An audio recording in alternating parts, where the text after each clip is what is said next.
8 और 9 अगस्त की रात पीड़िता के साथ आरोपी ने क्या किया, यह आपको बताने जा रहा हूं, जो बहुत ज्यादा विभत्स, घिनौना और हैरान करने वाला है। 8 और 9 अगस्त की रात पीड़िता के साथ 4 जूनियर डॉक्टर्स अस्पताल के सेमिनार हॉल में ओलंपिक देख रहे थे। इन सभी ने बाहर से खाना ऑर्डर किया।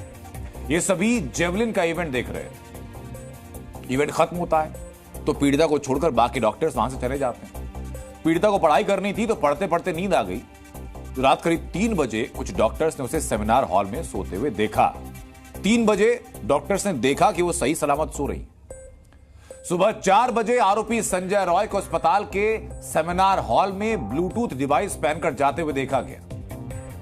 पीड़िता की पोस्टमार्टम रिपोर्ट में खुलासा हुआ है कि रेप और मर्डर से पहले पीड़िता के साथ बुरी तरह मारपीट की गई। ऐसी कई चोटें हैं जिनसे पता चलता है कि पीड़िता ने पूरी ताकत से लड़ने की कोशिश की, लेकिन लड़ नहीं पाई।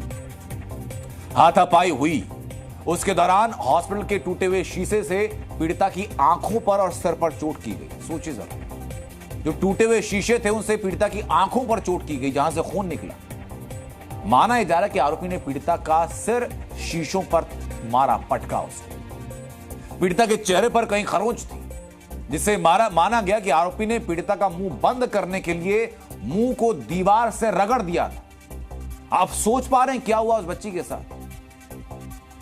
इतना कुछ होने के बाद भी पीड़िता ने आरोपी से लड़ना बंद नहीं किया। उसने हिम्मत नहीं हारी, वो लड़ती रही।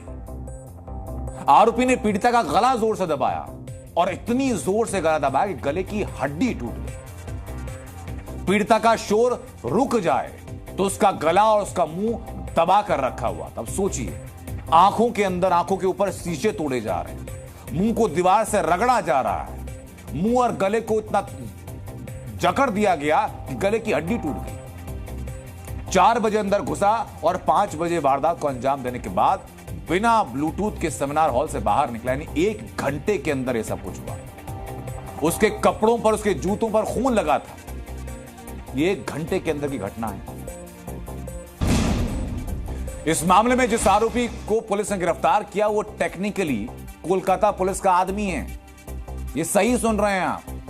जिस संजय रॉय को गिरफ्तार किया पुलिस ने, वो कोलकाता पुलिस का ही सिविक वॉलंटियर है। और उससे जुड़े हुए कुछ और खुलासे मैं करने जा रहा हूं आपको। अब आपको समझ आएगा कि पुलिस के ऊपर जो आरोप है कि संजय रॉय को बचा रहे हैं या किसी और को बचाया जा रहा है, जो शुरुआत में कहा गया कि आत्महत्या कर ली गई या परिवार को कहा गया कि मामला दबा दो, वो क्यों किया जा रहा है, अब जरा वो समझिए आप। आरोपी संजय रॉय कोलकाता पुलिस के वरिष्ठ अधिकारियों का चहेता है, करीबी है उनका। 2019 में संजय रॉय ने कोलकाता पुलिस के सिविक वॉलंटियर के तौर पर काम शुरू किया। यानी पिछले 5 साल से कलकत्ता पुलिस के साथ वो काम कर रहा है।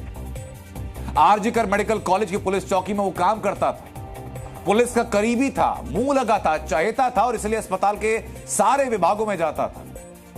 पुलिस कलेक्शन था तो हर कोई से डरता था, सबको धमक दिखाता था। अस्पताल में मरीज भर्ती करवाने के नाम पर पैसे लोगों से ऐंठता था। अस्पताल में बेड नहीं मिलता था तो दूसरे नर्सिंग होम में बेड अरेंज करवाता था और उसके लिए भी पैसे वसूलता था। और कहने को ये वॉलंटियर था। शक्ति प्रदर्शन करता था और शक्ति प्रदर्शन के लिए कलकत्ता पुलिस लिखी हुई टी-शर्ट पहनता था। संजय रॉय को आम लोगों के सामने खुद को पुलिस वाला बताने में मजा आता था, बताता वो यही था। संजय रॉय की पहुंच कोलकाता पुलिस की 4थी बटालियन के बैरक तक थी और वारदात के बाद वहीं गया था। संजय को हिंसक पॉर्न देखने की लत थी, मारपीट करने का आदी था, 4 शादियां कर चुका था, हिंसक था, इसलिए सभी पत्नियों ने छोड़ दिया था। आप सोचिए कि मानसिक तौर पर कितना विकृत और कितना भयानक इंसान है। सुबह 4 से सुबह 5 बजे के बीच सेमिनार हॉल में जो हुआ उसकी सिर्फ एक झलक मैंने बताई है, जहां उस ट्रेनी डॉक्टर की आंखों में कांच फोड़ा गया, सर तोड़ा गया, उसके गले की हड्डी तोड़ दी गई, उस ट्रेनी डॉक्टर के मुंह को दीवार पर घसीट दिया गया। इस केस में पुलिस के सिविक वॉलंटियर की संलिप्तता ने कई तरह के सवाल खड़े किए हैं। पहला सवाल कि क्या संजय रॉय अकेला आरोपी था या कुछ अन्य लोगों को बचाने के लिए केवल संजय रॉय को बलि का बकरा बनाया जा रहा है, अकेले आगे किया जा रहा है। ये सवाल है जो कि अब संभवतः सीबीआई जांच में साफ